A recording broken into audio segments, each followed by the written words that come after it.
நான் சேலம் மத்திய மாவட்டம் ஏற்காடு சட்டமன்றம் வடக்கு நாடு பஞ்சாயத்து சின்ன கல்வராயன் மலையில் உள்ள கரமந்துறை என்ற கிராமத்திலிருந்து வந்துள்ளேன். நான் இங்கு வந்ததின் நோக்கம் எங்கள் மலைவாழ் மக்களின் வாழ்க்கை நிலையை தெரியப்படுத்தவே அண்ணா.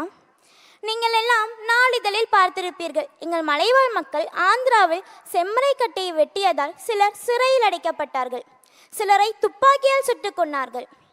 எங்கள் மலைவாழ் மக்கள் இந்த நிலைக்கு தள்ளப்பட்டதற்கான காரணம் என்னவென்று ஆராய்ந்தார்களா இந்த அரசாங்கம்? இல்லையே, இதை பற்றி எவரும் சிந்திக்கவில்லை. இது மட்டுமில்லாமல் சாராயம் காய்ச்சி சிலர் விற்கிறார்கள், அதை குடித்து பலர் இறந்து போகிறார்கள். அதை பற்றும் இந்த அரசு கண்டுகொள்வதில்லை.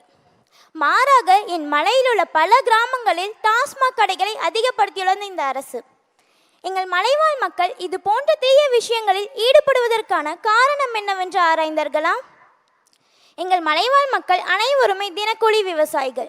அவர்களுக்கு போதிய வருமானம் கிடைப்பதில்லை. அண்ணா, நீங்களே சொல்லுங்களேன், இந்த அரசு விற்கும் 50 கிலோ உரத்தின் விலை 1500 ரூபாய்.